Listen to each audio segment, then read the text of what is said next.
और बात करेंगे महंगाई की नई लहर के हवाले से। बताएं आपको, गरीब के लिए दो वक्त का खाना मुश्किल हो गया। डॉलर की ऊंची उड़ान की वजह से घी की कीमतों में होशरुबा इजाफा हो गया। अव्वल दर्जे के घी की कीमत में 60 रुपए का इजाफा हुआ है। अव्वल दर्जे का घी 505 से 565 रुपए किलो हो गया है। दोयम दर्जे के घी की कीमत में 70 रुपए का इजाफा हुआ है। दोयम दर्जे के घी की कीमत 420 से 490 रुपए किलो हो गई है। बता रहे हैं आपको, महंगाई की नई लहर के हवाले से गरीब के लिए दो वक्त का खाना मजीद मुश्किल हो गया है। डॉलर की ऊंची उड़ान की वजह से घी की कीमतों में होशरुबा इजाफा हुआ है। अव्वल दर्जे के घी की कीमत में 60 रुपए का इजाफा हुआ है। अव्वल दर्जे का घी 505 से 565 रुपए किलो हो गया है। गरीब के लिए दो वक्त का खाना मजीद मुश्किल हो गया है। डॉलर की ऊंची उड़ान की वजह से घी की कीमतों में होशरुबा इजाफा हुआ है। अव्वल दर्जे के घी की कीमत में 60 रुपए का इजाफा हुआ है। अव्वल दर्जे का घी 505 से 565 रुपए का हो गया। दोयम दर्जे के घी की कीमत में 70 रुपए का इजाफा। दोयम दर्जे के घी की कीमत में 420 से 490 रुपए किलो हो गया है। आपको बता रहे हैं, कीमतों के हवाले से महंगाई की नई लहर आई है। गरीब के लिए दो वक्त का खाना मजीद मुश्किल हो गया। डॉलर की ऊंची उड़ान की वजह से घी की कीमतों में होशरुबा इजाफा हुआ। अव्वल दर्जे के घी की कीमत में 60 रुपए का इजाफा हुआ है। अव्वल दर्जे का घी 505 से 565 रुपए किलो हो गया है। दोयम दर्जे के घी की कीमत में 70 रुपए का इजाफा हुआ है। बात कर लेते हैं फजील अहमद से। बताइएगा फजील, इस हवाले से। आज बिल्कुल महंगाई की नई लहर जो है वो सर उठाने लगी है। घी की कीमतों में होशरबा इजाफा हुआ है। अव्वल दर्जे के जो घी बनाने वाली कंपनियां हैं उनकी जानिब से घी की कीमतों में इजाफा कर दिया गया है। होलसेल की बात की जाए तो होलसेल में जो अव्वल दर्जे का घी है वो 505 रुपए फी किलो से बढ़कर 565 रुपए पर पहुंच चुका है। इसके बाद जो दूसरे दर्जे के घी की कीमत है वो भी 70 रुपए फी किलो तक बढ़ चुकी है।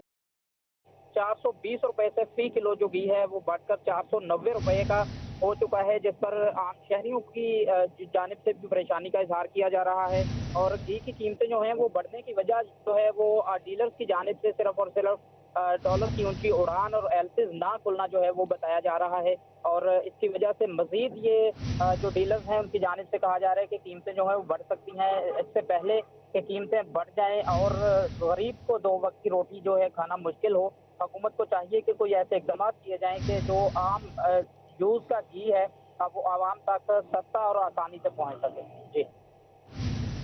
घी की कीमतों में मजीद इजाफा हो गया है। फजील अहमद, बहुत आप हमारे साथ ही रहिएगा।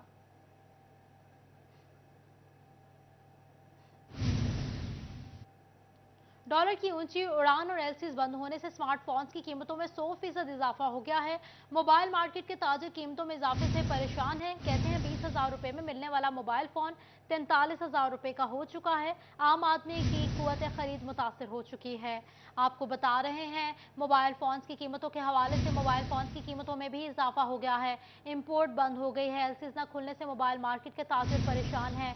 बात कर लेते हैं फजील अहमद से ही। बताइएगा फजील, इस हवाले से भी। जी बिल्कुल। मोबाइल का कारोबार जो है, कोई वक्त था कि मोबाइल का कारोबार जो है वो सबसे बेहतर समझा जाता था, लेकिन हालिया दिनों के अंदर मोबाइल की जो कीमतें हैं वो बढ़ने की वजह से आम आदमी की क़ुव्वत ख़रीद इस हद तक मुतासर हो चुकी है कि जो मोबाइल का कारोबार करने वाले दुकानदार हैं वो भी शदीद परेशान हैं। दुकानदारों की जानिब से बताया जा रहा है कि मोबाइल जो है वो 100% महंगे हो चुके हैं, कीमतें डबल हो चुकी हैं। दुकानदार मेरे साथ मौजूद हैं, उनसे पूछते हूँ क्या कहते हैं इस हवाले से। जी इमरान भाई, बताइएगा क्या कहेंगे, कितनी कीमतें बढ़ी हैं और क्या नुकसान हो रहा है कारोबार का मोबाइल महंगे होने से। अस्सलाम वालेकुम जी।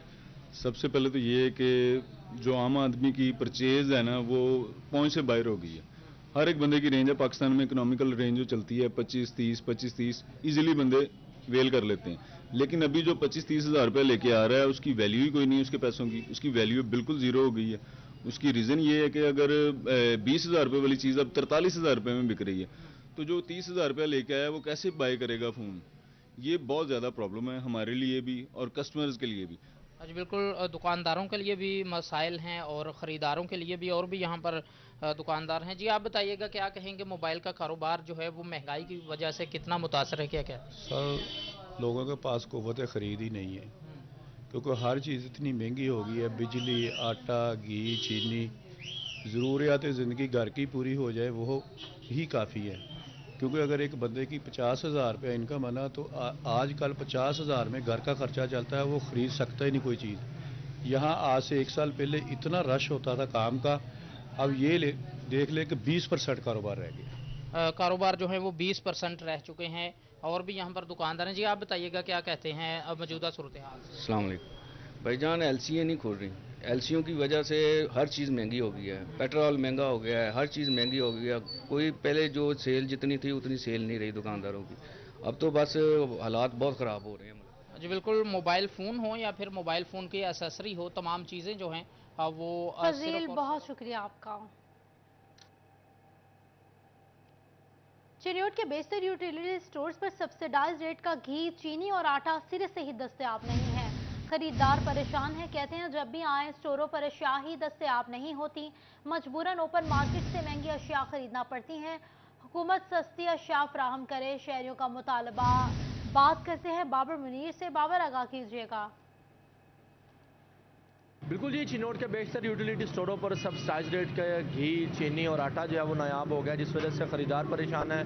और उनका कहना है कि अब पिछले 15 रोज़ से सब्सिडाइज रेट की जो अशिया है वो यूटिलिटी स्टोरों पर दस्तयाब नहीं है। मारे फिर रहे हैं कि किसी तरीके से उन्हें कहीं ना कहीं से कोई सस्ती चीज़ जो है वो मिल जाए। ख़रीदार मौजूद है, कब से चक्कर लगा रहे हैं, क्या कहेंगे? जी 15 दिन हो गए हम चक्कर लगा रहे हैं यूटिलिटी स्टोर पे भाई, तो हमें कोई चीज़ नहीं मिल रही। चीनी है वो 90 रुपये किलो हो गई है, ठीक है ना। आटा है वो 650 का हो गया, ठीक है। घी है वो 450 का हो गया। जनाब हम क्या करें, हम गरीब आदमी हैं, 400-500 रुपये कमाने वाले आदमी हैं जनाब। हमारी गवर्नमेंट से गुजारिश है कि मेहरबानी करें, हमारे साथ तावन करें, हम गरीब आदमी है जनाब। बिल्कुल जी, पिछले 15 रोज से देखा जा रहा है कि बार बार चीनी और घी की कीमतें जो है वो बढ़ रही हैं ओपन मार्केट में। बाबर अपडेट कर रहे थे, शुक्रिया आपका। फैसलाबाद में मराकज़ सेहत में अद्वियात साज कंपनी के पैसे 7 साल बाद भी अदा न हो सके। सीईओ हेल्थ का senior medical officers rural health centre Satyana Kanjwani Khurianwala और मरीदावाला को नोटिस 2016 से अद्वियात की मद में 2,72,000 रुपये की रकम अदा न करने पर तफसीलात तलब कर ली गई। जवाब न देने की सूरत में सख्त नोटिस देने का इंदिया दे दिया है। आज़ादार हुसैन हमारे साथ मौजूद हैं। आज़ादार, आगाह कीजिएगा।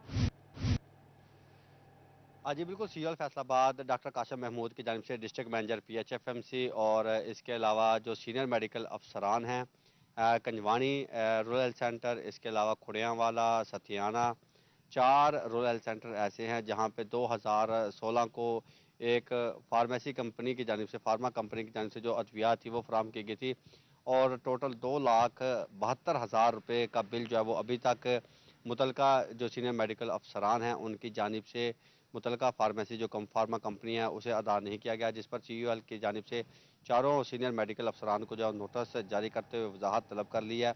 और दूसरी जानिब ये कहा गया है कि अगर वजाहत ना दी गई अपडेट करने के लिए। फैसलाबाद में वेस्ट मैनेजमेंट कंपनी में फंड की कमी, एक मरतबा फिर से मुलाजमीन की तनख्वाहें ताखीर का शिकार होने लगी। तनख्वाह के हवाले से हतमी तारीख का ऐलान ना हो सका। बात कर लेते हैं अब्दुल रहमान से। अब्दुल रहमान, बताइएगा। जब बात करें फैसलाबाद वेस्ट मैनेजमेंट कंपनी के हवाले से, तो यहाँ पर जो फंड्स का इशू है वो बढ़ता ही चला जा रहा है और हर महीने मुलाजमीन की तनख्वाहें ताखीर का शिकार होती हैं। मुलाजमीन एहतजाज की, हड़ताल की धमकी देते हैं तो उनकी तनख्वाह दे दी जाती है, अदरवाइज़ उनको लटकाया जाता है और अभी तक भी तनख्वाह अदा नहीं हुई। यहाँ पर हमारे साथ यूनियन प्रेसिडेंट मौजूद है। सोदरा साहब, बताइए क्या मसला है, क्या कह रहे हैं कंपनी वाले, क्यों तनख्वाहें नहीं दे रहे, कब तक देंगे?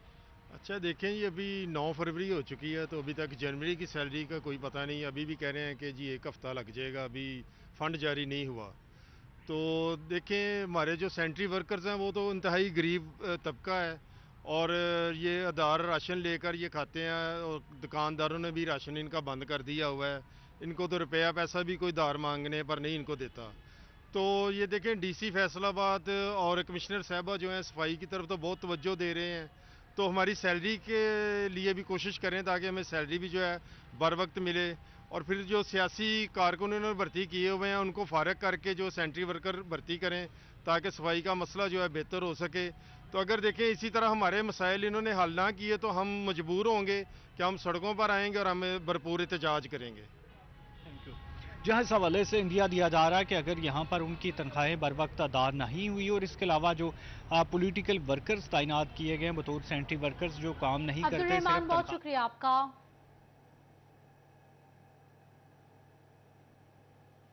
जंग में आटे के बहरान के खात्मे के लिए महकमा खुराक के इकदाम, जिला भर में आटा सेल्स पॉइंट्स 15 से बढ़ाकर 30 कर दिए गए हैं। बात कर लेते हैं, हमारे साथ मौजूद है अवैस खान। अवैस, आगाह कीजिएगा। महकमा खुराक की बेहतर प्लानिंग के नताइज जो है मुस्बत सामने आने लगे हैं। ट्रैकिंग पॉइंट्स में इजाफा जो किया गया, कोटे में भी जो बेहतरी लाई गई, जिसके बाद जो है तमाम तर पॉइंट्स जो है सेल्स पॉइंट पर उन पर रच ना होने के बराबर है। इस हवाले से मिस्टर असिस्टेंट डायरेक्टर फूड जो है फैसलाबाद डिवीजन इजाज़ से हाल मौजूद है, इनसे बात करेंगे। सर बताइएगा, सेल्स पॉइंट में इजाफा किया गया, क्या कहेंगे इस हवाले से कितना मुस्बत असरात? जी अवैस भाई, रात नए हमारे डिप्टी कमिश्नर साहब की हिदायत पे हमने ना 15 से 30 सेल पॉइंट कर दिए हैं और उसका ये अच्छा आपके सामने रिजल्ट आया कि अब यहाँ पे कोई रश नहीं है। यहाँ पे कितनी लंबी लाइनें होती, कोई लाइन नहीं है अभी, और एक एक आदमी आ रहा है, एक एक लेके जा रहा है। इसी तरह हमने हमारे महकमा की तरफ से रात को एक बहुत अच्छा आई है तजवीज़, उन्होंने ना इसमें शनाख्ती कार्ड और थंब जो इम्प्रेशन लगवाते थे हम उसका ख़त्म कर दिया। अब ये है कि सिर्फ नाम और एरिया का नाम लिख के तो हम दे रहे हैं। इसमें ये है कि लोग आसानी से लेके जा रहे हैं, कोई लाइन नहीं, कोई लोगों को कोई मसला नहीं है। और नंबर ऑफ बैग्स भी हमने सेल पॉइंट से बढ़ा दिए और जस्ट डबल कर दिए। हमारे ज़िले में पहले 15 सेल पॉइंट थे, 30 कर दिए हमने। सेल्स पॉइंट डबल किए गए हैं। तमाम तर सेल्स पॉइंट्स पर जो है बैग्स की तादाद में भी इजाफा किया गया, जिसके बाद 8 पॉइंट्स पर से जो रश है ना होने के बराबर है। इस हवाले से जो महकमा खुराक की जानिब से शनाख्ती कार्ड और अंगूठे की शर्त भी जो ख़त्म कर दी गई है, जिसके बायस शरीफ शुक्रिया आपका।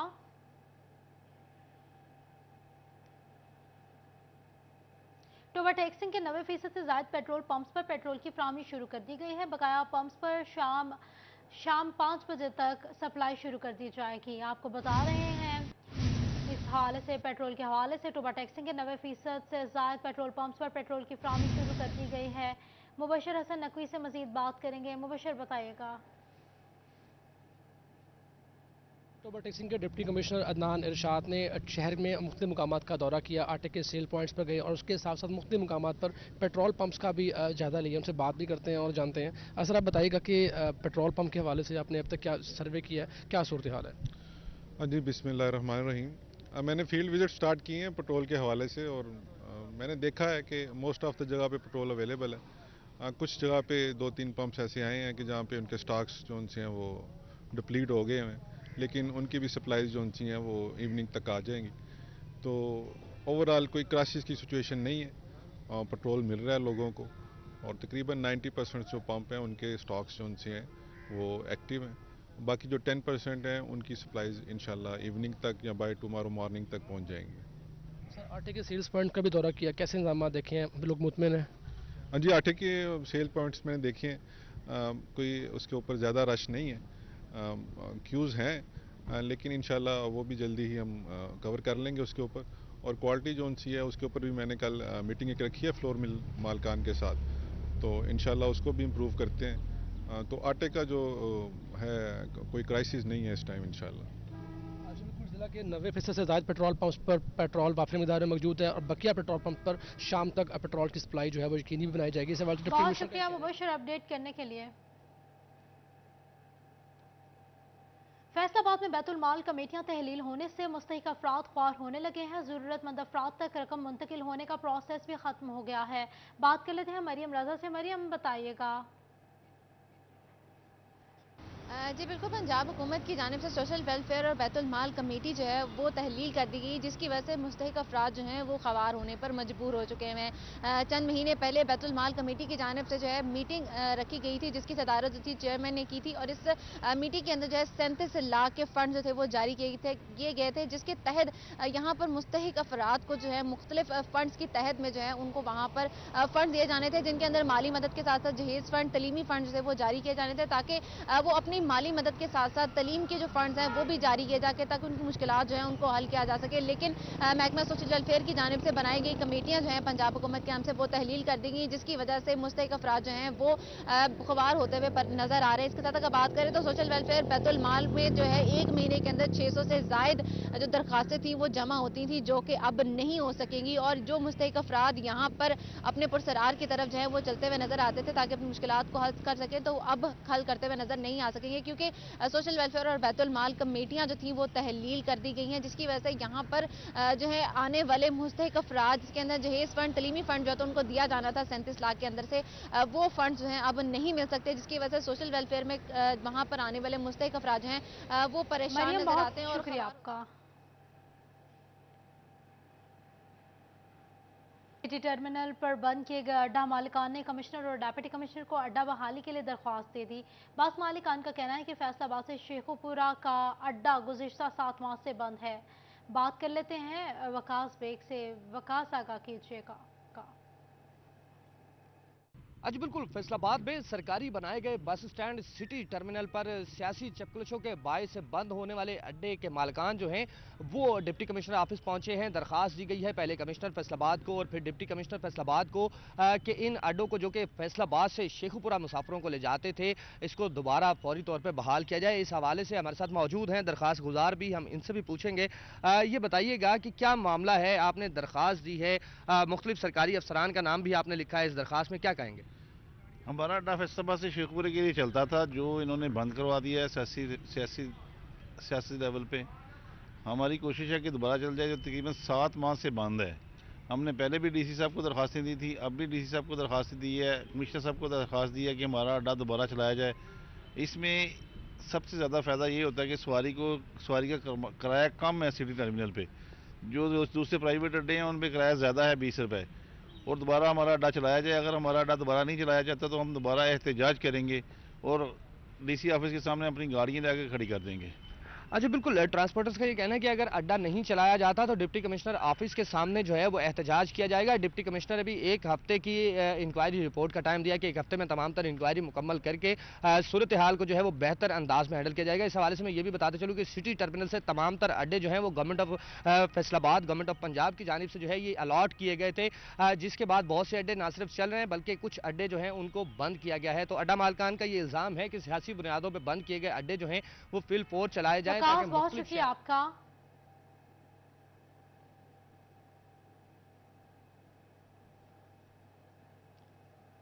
मुल्क में हालिया दहशतगर्दी की लहर, फैसलाबाद के 35 मकामात पर चाइनीज की सिक्योरिटी सख्त कर दी गई है। इंडस्ट्रियल यूनिट, तालीमी इदारों, सरकारी दफातर में काम करने वाले चीनी बाशिंदों को सिक्योरिटी सख्त की जाएगी। बात कर लेते हैं इमरान असम से। इमरान आगाह कीजिएगा। जी बिल्कुल, मुल्क में हालिया दहशतगर्दी के वाकयात के पेश नजर फैसलाबाद में गैर मुल्कियों की सिक्योरिटी सख्त करने का फैसला किया गया है। फैसलाबाद में चाइनीज बाशिंदों की सिक्योरिटी को सख्त करने का फैसला किया गया है और फैसलाबाद में 35 मकामात पर जहां पर चाइनीज और चीनी बाशिंदे और गैर मुल्की काम करते हैं उनको सख्त सिक्योरिटी दी जाएगी। महकमा दाखिला पंजाब की हदायत पर कमिश्नर और डिप्टी कमिश्नर की जानब से जो तफसीलात है वो मुरतब की गई हैं। फैसलाबाद में 35 मकामात हैं, यहाँ पर चाइनीज जो है वो काम कर रहे हैं, जिसमें इंडस्ट्रियल यूनिट, चाइनीज पायलट, तालीमी इदारे और इसके साथ साथ मेडिकल यूनिवर्सिटी वापडा सिटी और चीनी पार्लर्स और KLM चाइना कैंप 582 लुटने वाला और 35 मकामात है फैसलाबाद में जहां पर चाइनीज मशीनें काम कर रहे हैं। इंडस्ट्रियल यूनिट है, फेडमिक है, वापडा सिटी है और दीगर जो 35 मकामात हैं जहां पर चाइनीज की सिक्योरिटी सर्व की जाएगी। और ये जो फैसला है ये हालिया दहशतगर्दी के वाकयात के पेश नज़र जो है वो किया गया है, जिसमें जो है वो महकमा जो पुलिस फैसलाबाद है और deputy commissioner Faisalabad. Imran Aslam update कर रहे थे। इमरान शुक्रिया आपका।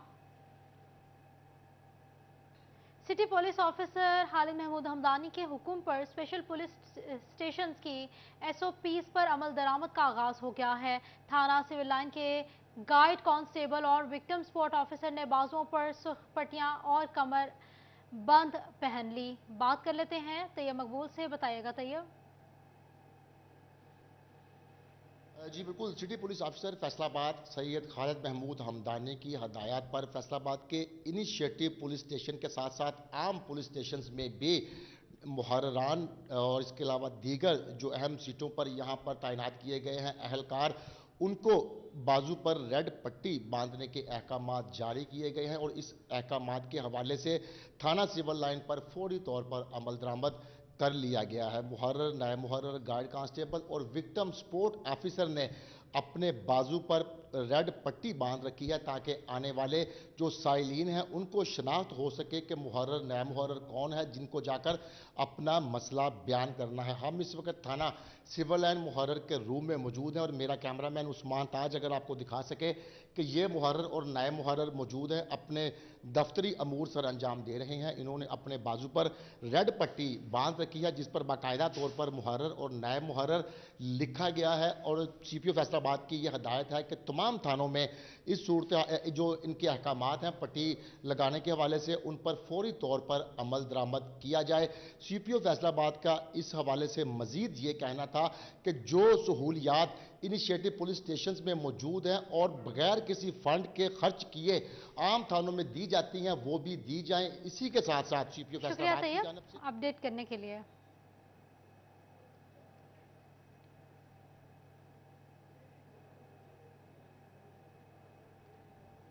DHQ अस्पताल चिन्योट में चोरी की वारदातें न थम सकी। अस्पताल के अंदर मरीजों और लाहिकीन का सामान चोरी होने लगे हैं। बात कर लेते हैं वकार घुमन से। वकार, आगाह कीजिएगा। जी, डिस्ट्रिक्ट हेडक्वार्टर अस्पताल चिन्योट की जो इंटरनल सिक्योरिटी है वहाँ पर आए रोज़ मुख्तलिफ किस्म की वारदातें सामने आ रही हैं। ख़ास तौर पे अस्पताल के अंदर जो मरीज़ आते हैं, जो लवाकिन आते हैं, उनके सामान चोरी होते हैं, उनके पर्स चोरी किए जा रहे हैं। अभी भी कुछ देर कबल यहाँ पर 2 ख़वातीन के पर्स निकाले गए हैं और ये पहला वाक़या नहीं है, इससे पहले भी इस तरह के वाक़यात रिपोर्ट हो चुके हैं। अंदर चौकीदार, सिक्योरिटी गार्ड्स होने के बावजूद इन ख़वातीन को नहीं पकड़ा जा रहा जो इस तरह की कार्रवाइयाँ कर रही हैं। 2 ख़वातीन हमारे साथ मौजूद हैं। कितने पैसे आपके निकाले गए हैं पर्स? तकरीबन 2500 रुपया था उसमें, मैंने किसी को देने थे तो मैं इसलिए लेकर आई थी अपने साथ। आपके अब इस मेरा ID कार्ड भी है, शॉपर से मोबाइल निकाले भी गए है। हैं? हाँ जी, शॉपर से निकाले गए। उसमें मेरा ID कार्ड भी था, मेरा मोबाइल भी था, मुझे नंबर अपना याद नहीं है। मेरे बच्चे ने मुझे नंबर भी लिख के दिए आप हैं। किस दफ्तर के बाहर मौजूद थी? मैं डॉक्टर शाकर के रूम के बाहर बैठी हुई थी, दवाई ले रही थी। आपका भी मोबाइल? वहाँ से गुजर रहे थे। मेरा मोबाइल नहीं है, मेरा 2600 रुपये है। मेरे 5 ID कार्ड है, सेहत कार्ड है 2 और 2 दूसरे कार्ड है और डुप्लीकेट है। आपके कितने पैसे थे मेरे इसमें? 2600 रुपये हैं, 2500 और 100 और बच्चों के साथ जो खुले पैसे होते हैं वो थे। अभी बच्चे स्कूल से आने वाले हैं लेकिन अभी आपका मोबाइल भी निकाला गया है? जी, मेरा मोबाइल भी इसी पर्स में था। बिल्कुल जी, तकरीबन 25 रुपया इनका उस पर्स में था और 24 रुपया इनका था और इनका मोबाइल फ़ोन भी इसमें शामिल था। इन लोगों का ये मुतालबा है कि अंदर जो चौकीदार मौजूद होते हैं, जो सिक्योरिटी गार्ड मौजूद होते हैं, उनकी मौजूदगी में। बहुत शुक्रिया वकार अपडेट करने के लिए। खबरदार, होशियार, बिजली चोर हो जाएं होशियार। बिजली चोरों की शामत आ गई है। 2864 बिजली चोरों के खिलाफ मुकदमा दर्ज। बिजली चोरों से 1.5 करोड़ रुपए से ज्यादा की रिकवरियां भी कर ली गई हैं। और आपको बता रहे हैं बिजली चोरी के हवाले से बिजली चोरों की शामत आ गई है। 2864 बिजली चोरों के खिलाफ मुकदमा दर्ज हो गए हैं।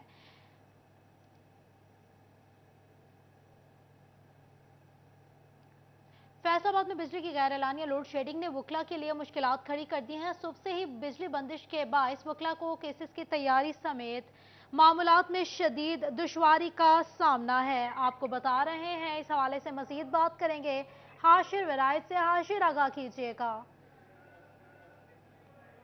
जी बिल्कुल, फैसलाबाद बार के अंदर जो है या यहाँ कचहरियों की अगर बात की जाए, चैम्बर्स के हाथों की अगर बात की जाए तो वहाँ पर जहाँ दीगर मसाइल है वहीं पर अब लोड शेडिंग का मसला जो है वो सर उठाता जा रहा है। सुबह से ही जो बिजली है वो इस वक्त मौजूद नहीं है और जिसके बाद जो वकला हजरात हैं उनको इस वक्त शदीद मुश्किलात का सामना है। केसेस की तैयारी में जो है वो दुश्वारी उनको देखने में आ रही है। इस हवाले से हमारे साथ वकील मौजूद हैं चौधरी हफीज़ गुज्जर साहब, इस हवाले से उनसे भी बात करते हैं। तो सर बताइएगा, सुबह कोई बिजली आ नहीं रही, लोड शेडिंग हो रही है, गैर एलानिया, तो किन मुश्किलात का सामना है आपको? बिस्मिल्लाहिर्रहमानिर्रहीम। सुबह सर 9 बजे बिजली गई। आज 9 तारीख है, आज 9/2/2023 और हमारा जो सारा सिस्टम होता है वो कंप्यूटर होता है। बेलें हमने तैयार करनी होती है, केसेस तैयार करने होते हैं। तो टाई वाला काम तो वो बिल्कुल ख़त्म हो चुका है, अभी सारा कंप्यूटर वाला काम है। तो आए रोज़ बिजली बंद रहती है, हमें बहुत मुश्किलात का सामना करना पड़ता है। केसेस तैयार नहीं होते, लोग हमारे से लड़ते हैं। तो मैं महकमा फैस्को को रिक्वेस्ट करूंगा चीफ साहब से कि कम से कम बाहर जो बिजली है अदालतों की सुबह 9 से 4 बजे तक तो रहनी चाहिए जी। तो हमारी तो यही हम्बल रिक्वेस्ट है चीफ साहब से कि 9 से 4 बजे तक अपडेट करने के लिए हाशिर। जंग में क्वाइफ मौसूल होने के 48 घंटों में डोमिसाइल घर 8 साल की आ जाएगा। मजीद बात कर लेते हैं मोहम्मद रमजान मिर्जा से। रमजान आगाह कीजिएगा। जी बिल्कुल, डिप्टी कमिश्नर झंग जो साइलिन हैं और आवाम हैं उनके रिलीफ के लिए जो है वो खासे इकदाम जो है वो उठा रहे हैं। ना सिर्फ डोमिसाइल के हवाले से बल्कि इसके साथ साथ रजिस्ट्री ब्रांच में भी जो है वो उन्होंने मुख्तलिफ जो सर्विसेज हैं उनकी फराहमी के हवाले से जो है वो फैसला किया है। इसी सिलसिले में आज उन्होंने मुख्तलिफ ब्रांचेस का दौरा भी किया। हमारे साथ मौजूद भी, उनसे बात भी करते हैं। सर बताइएगा, डोमिसाइल के हवाले से और इसके साथ साथ जो रजिस्ट्री ब्रांच में कुछ जिद्दत ला रहे हैं, क्या इकदाम जो हैं वो उठाए जा रहे हैं? जी बेसिकली कंसेप्ट तो यह है कि पब्लिक की कोई एप्लीकेशन आती है, बजाय इसके कि पब्लिक खुद घूमे और जगह जगह दफ्तरों में उनको तकलीफ हो, यहाँ पे एक ही हमारा यूनिट बैठ जाए, सारे ऑफिस के जो जिम्मेदार लोग हैं वो एक यूनिट में बैठ जाए और पब्लिक एप्लीकेशन आए तो हमारी जिम्मेदारी हो कि हम मुतल्लिका डिपार्टमेंट से जितने भी उसकी रिपोर्ट्स करानी उनको चीज़ें करके लोगों को रिलीफ दे सकें। डोमिसाइल के लिए ये भी प्लान है कि हम 48 आवर्स में कम से कम इशू कर सकें जो भी एप्लीकेशन रिसीव होगी, और वो थ्रू यूएमएस घरों में जाएगी। ये है कि लोगों को एक बारी जमा कराने आना पड़ेगा, बाकी घरों में जो एड्रेस देंगे उस एड्रेस पे उनको डोमिसाइल मिल जाया करेगा। रजिस्ट्रेशन का भी इसी तरीके से है कि हम ट्रांसपेरेंट तरीके से करें और इंतकाल और रजिस्ट्री जो है कम से कम 5 से 6 दिनों में जो है वो क्लियर होकर उनके घरों में पहुंच जाएगी।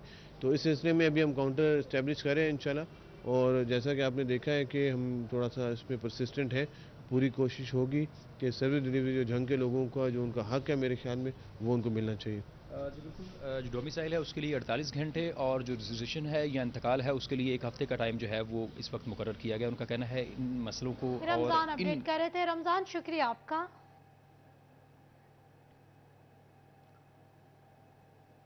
कमिश्नर फैसलाबाद सिलवत सईद का बतौर चेयरपर्सन तालीमी बोर्ड का दौरा। सेक्रेटरी तालीमी बोर्ड डॉक्टर सलीम तकी शाह, कंट्रोलर इम्तिहानात डॉक्टर जाफर अली ने विजिट करवाया। कमिश्नर फैसलाबाद ने बोर्ड में जारी 1 विंडो सेक्शन का विजिट किया और मौजूद साइलिन से उनके मसाइल बारे पूछा और उनको जल्द निपटाने की हिदायत की। बात कर लेते हैं जहांगीर अशरफ से। जहांगीर आगाह कीजिएगा। आपको बता रहे हैं इस हवाले से कमिश्नर फैसलाबाद सिलवत सईद का बतौर चेयरपर्सन तालीमी बोर्ड का दौरा।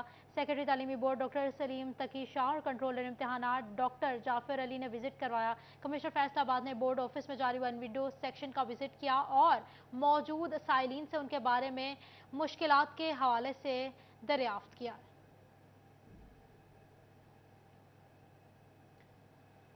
Regional police officer doctor Abid Khan Toba टेक्सिंग पहुंच गए। डीपीओ दफ्तर में क्राइम मीटिंग के दौरान जिला भर में जराइम की सूरत हाल का जायजा लिया गया। नाकिस कारकर्दगी वाले SHOs पर बरहमी का इजहार किया गया।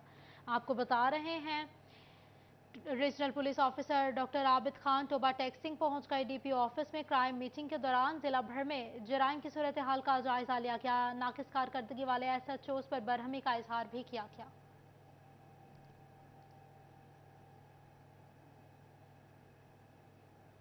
फैसलाबाद में पैदल हज की सादत को गए फैसलाबाद के शहरियों का मामला। खालिद अब्दुल गफूर और जिशान दिसंबर 2022 में पाकिस्तान से ईरान के लिए रवाना हुए थे। इराक की जानिब से वीज़ा परमिट इशू न किया गया। ज़ायरीन 2000 किलोमीटर तय करके बाज़रिया UAE से सऊदी अरब पहुंचे। ज़ायरीन के पास उम्रे का वीज़ा है। ज़ायरीन ने हुकूमत पाकिस्तान फॉरेन अफेयर्स से हज के लिए वीज़ा इशू करने की दरख्वास्त करती है।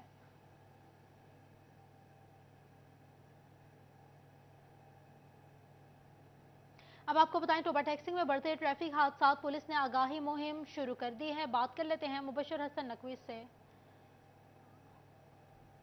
आपको बताएं, टोबा टेक्सिंग में बढ़ते ट्रैफिक हादसात, पुलिस ने आगाही मुहिम शुरू कर दी है। बात कर लेते हैं मुबशर हसन नकवी से। मुबशर बताइएगा।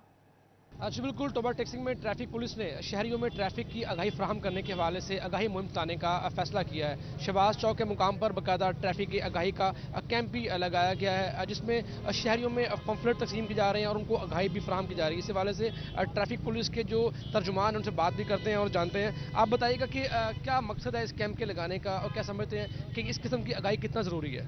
बिस्मिल्लाहिर्रहमानिर्रहीम। किसी भी महज़ब माशरे का अंदाज़ा हम उसकी ट्रैफिक से अंदाज़ा लगा सकते हैं, और ट्रैफिक आज की ट्रैफिक वॉक का मकसद यही था कि जो नौ उम्र लड़के जो मोटरसाइकिल ड्राइव करते हैं, रिक्शा वगैरह ड्राइव करते हैं, उनको तनबीह करना कि वो अपनी एज मुकम्मल होने तक 18 साल तक होने तक अपना लाइसेंस बनने तक वो मोटरसाइकिल या वगैरह जो भी गाड़ी ड्राइव करते हैं वो ना करें। इसके अलावा हेलमेट का इस्तेमाल किया जाए ओवरलोडिंग का इज्तनाब किया जाए, ओवरलोडिंग से, बस यही मकसद था हमारा। ये बताइएगा कि मोटरसाइकिल रक्शे हैं, वैगने हैं, क्या समझते हैं कि कितने % लोग ऐसे हैं जिनके पास ड्राइविंग लाइसेंस ही मौजूद नहीं है? तकरीबन 60% लोग ऐसे हैं जिनके पास ड्राइविंग लाइसेंस नहीं है। अब जो जदीद सिस्टम है, DIG ट्रैफिक साहब के तरफ से जो जदीद सिस्टम है, जो बिल्कुल करप्शन से पाक है हमारा निज़ाम, आए हम इंशाल्लाह उनको फैसिलिटेट करेंगे और उनका लाइसेंस बनाएंगे। गाड़ियाँ ऐसी भी हैं जिनके पास मेंटेनेंस सर्टिफिकेट भी मौजूद नहीं है, इसके लिए क्या इक़दाम होने चाहिए? जी बिल्कुल, मेंटेनेंस सर्टिफिकेट उनके पास होना ज़रूरी है। ये MV साहब भी हमारे पास हैं, ये वो भी हमारे साथ ही हैं, उनके खिलाफ भी हम कार्रवाई कर रहे हैं और उनको भी तनबीह भी कर रहे हैं कि वो अपना फिटनेस सर्टिफिकेट बनवाएं। अच्छा, बिल्कुल ट्रैफिक हादसा की शरह में कमी आ सके इसके हवाले से शहरियों में आगाही फराहम की जा रही है। तो हम ट्रैफिक पुलिस ने अज़म का इजहार किया कि ऐसे ड्राइवर जिनके पास लाइसेंस मौजूद नहीं है, बहुत शुक्रिया अपडेट करने के लिए।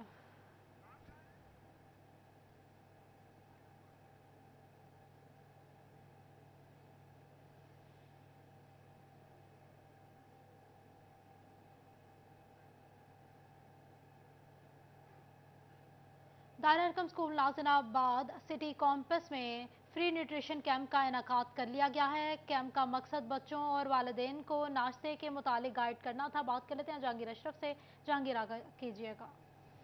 जी, बच्चों के खाने पीने की आदत का जायज़ा लेने के लिए और उन्हें बेहतरीन मशवरे देने के लिए न्यूट्रिशन कैंप लगाया गया दायरा Arkham school Nazimabad city campus में, जिसमें बच्चों की हाइट चेक की गई, उनका वेट चेक किया गया और उनकी जो नाश्ते और लंच के हवाले से उनसे पूछा गया क्या क्या वो इस्तेमाल करते हैं और इस हवाले से उनको कीमती मशवरे दिए गए। इस हवाले से director Dar-e-Arqam school Nazimabad city campus Shahzad Sardar हमारे साथ मौजूद हैं, उनसे बात करते हैं। बताइएगा कि बच्चों के हवाले से हमेशा शिकायत रहती है कि वो नाश्ता करके नहीं आते या लंच में उनके ज़्यादा हेल्थी फूड नहीं होता। आज उनको चेक किया जा रहा है, मशवरे दिए जा रहे हैं, क्या कहते हैं कितना ज़रूरी है बच्चों की खुराक पे फोकस करना? आज का कैंप हमने इसलिए लगाया है क्योंकि बार बार पेरेंट्स की शिकायत आती हैं कि बच्चे नाश्ता नहीं करके आते, बच्चे भूखे आ जाते हैं, बच्चों टीचर्स की भी ये कंप्लेन होती है कि बच्चा सारा दिन सोया रहता है और यहाँ पे भी लंच नहीं खाता। तो हमने उसके लिए पेरेंट्स से भी बहुत दफ़ा कहा कि आप इनको मुसलसल कोशिश करें कि इनको प्रॉपर नाश्ता सुबह करवा के भेजें, रात को वक्त के टाइम 9 o'clock और 10 o'clock सो जाया करें, लेकिन पेरेंट्स के ऊपर तवज्जो नहीं दे रहे थे। इसलिए फिर हमने इस कैंप का इनकाद किया, पेरेंट्स को भी इनवाइट किया बच्चों के साथ कि वो अपने बच्चों की आके जो कमियां हैं, जो कहताइयाँ हैं, वो उनसे डॉक्टर से समझे और हमसे भी समझे कि बहुत शुक्रिया अपडेट करने के लिए।